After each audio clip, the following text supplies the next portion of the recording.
Well, who can believe it, eh? It's the last month of the year, the last full moon of the year. So a really good thing to do in this last month leading up to another year that is going to be even faster paced. I'm sorry to give you that news. Also, even more purging, more bringing your stuff up to the surface for healing, because the earth is now shifted. She is in a higher frequency. She wants us to move with her. So how that works is the universe will slap us and not allow us to ignore anything that isn't from our truth, our heart, our integrity moving forward. So use this energy. So a good thing to do is to reflect on what's been happening for you in the last year. Reflect on the relationships in your last year, the good, the bad, the ugly. Always try not to focus on all the bad stuff that has happened to you this year, because we've had many challenges. It's also to reflect on the good things and pat yourself on the back of how you may have handled that or how you avoided that as well. So this is a really good time to get clear, get focused and clear of what you want, what your dreams are, what your desires are for 2025. Now, the Christmas season, the festive season can be very overwhelming. It can stress a lot of people out. It can be full of anxiousness, full of, sad memories, bad memories, because every year it happens and it's a reminder. Also remember too, even though if you believe Christmas or you don't believe Christmas, the amount of light that pours into this earth, not only because of the lineups, we've got the 12th of the 12th that's just happened, an amazing, beautiful energy vortex of abundance, and on the back of that we've got the full moon, which is about letting go. So if you're reflecting and you know what you want to let go of and you're bringing in that energy of the 12-12, it's never too late, of course. And then we've got the 21st, the solstice. For our hemisphere it's the longest day of the year. For the other hemisphere it's the shortest. So it's another alignment, so to speak, another portal for transformation, but again, all that light flooding into the planet, and all those people that are coming together from all sorts of different towns and cities and countries and the likes for this occasion, for family, for friends. And that's what we need to remember, not to be distracted. Christmas is another opportunity to be fully distracted, to fully fall off the wagon, to fully go into old bad habits. Eat too much, drink too much, spend too much, focusing on the materialistic way of Christmas, and then self-sabotaging, and then going afterwards, going into that slump, that depression. Oh my God, I just put on 5Ks, not that you put that much on in one day, of course, but over the period. So it's like, don't be distracted. Yes, have your fun. Yes, indulge, but be careful what you're consuming into your body, because our bodies are really feeling this photonic energy coming into the planet. And just because you choose to fall off the wagon for a few days, it's not going to do you any favors. This energy is relentless. This energy is guiding us to our new earth, to a new foundation, while all those paradigms are collapsing around us. The financials are collapsing, the education, the medical, the politicians, the people up on pedestals, the gurus, because even spiritual gurus, because we are now in the age of Aquarius. The age of Aquarius, where we follow our own heart, the following of our own beat, our own drum beat, moving forward. And when that happens, there's all sorts of chaos and carnage that can happen around us, because people aren't used to us wanting something different or moving through an opportunity to change. So there's two big important things to remember around this festive season. And if they don't align me, then I really, really reflect and do some work around them.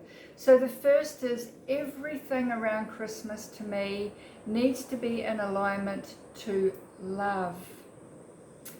The people I spend time with, am I aligning to them in love? If I have judgment, or if I have to be in a certain place because it is Christmas, how can I better serve the people around me from a place of my heart? How can I get out of my head the old memories of the past playing out and do something different this Christmas to promote love within me that I know will ripple out to the people around me? Love again. If you've got too much food, too many presents, who could you gift them to? Who could you reach out and help this year? What could you do differently that you've never done before? If this was your last Christmas on this planet, how would it look for you? And that should be how you spend your Christmas.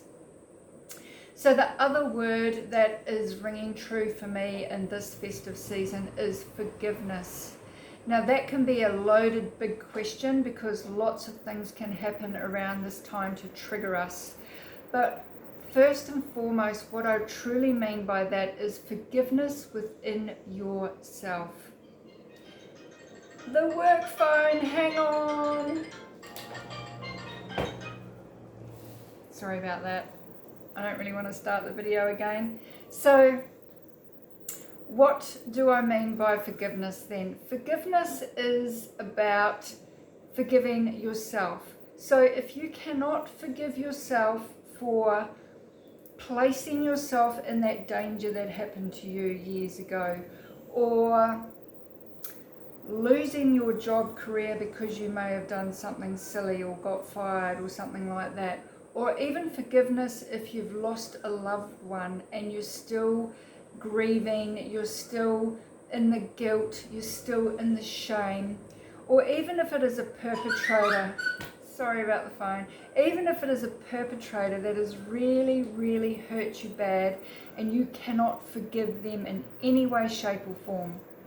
I'm not saying that you have to forgive them, but the forgiveness has to come from you forgiving yourself, because we've got to remember the bigger picture. Our soul takes us on this journey.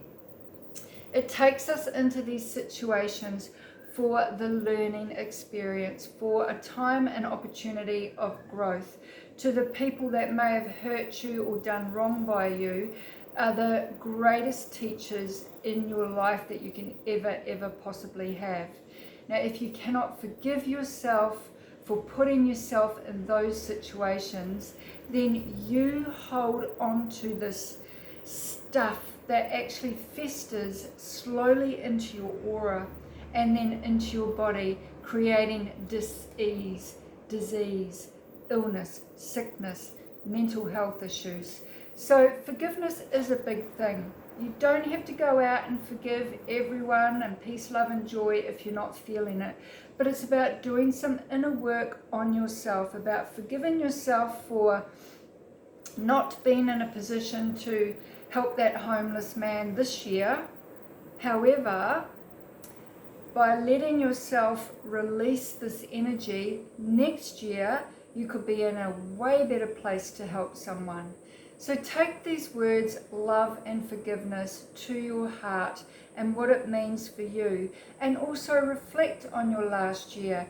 Is there any unforgiveness towards others that you are now ready to release? This is the perfect time to let stuff go. We cannot take this old stuff with us into the new way. We cannot hold on and drag it. It'll be like... say if you've got on your tow bar a big rope and you've got a big log and you're dragging it through on the road or through the sand, and it's really revving your car and it's really holding you back, and it's just this big log of lard, so to speak. If you look at that as the stuff that you're holding on to, cut the rope, do some work around yourself, reach out for someone, to someone if you're spending Christmas alone or you're in that place of feeling a little bit begrudged by all this festive, chaotic energy that's around us. So there's my message: love and forgiveness. Do something lovely and nice for yourself. Be gentle and kind to yourself, your soul. When you forgive yourself, you set your soul free. And what that does is it creates, in this energy that is going to go till the end of January into February, we're in this massive portal of energy that is about creating and manifesting our dreams. So when you're reflecting, also look forward and what do you want to create for your year. If you look at your past year, are you happy with everything? If you have nothing has changed and you don't want to do the work right now, that means nothing is going to change for you in the next year to come. Food for thought. Reach out if you want to connect with me through the email, or if this is up on YouTube or wherever. It might take a little bit of time for me to get back to you, but like I said, I am taking a break from the newsletter in January. I'm still around. I still own Ocean Therapies at this stage. And that's what happens. The phone rings all the time. I am so blessed. It's such a beautiful problem to feel and be so busy. Does anyone want to buy Ocean Therapies? Much love. Had a beautiful Christmas festive season. See you next year.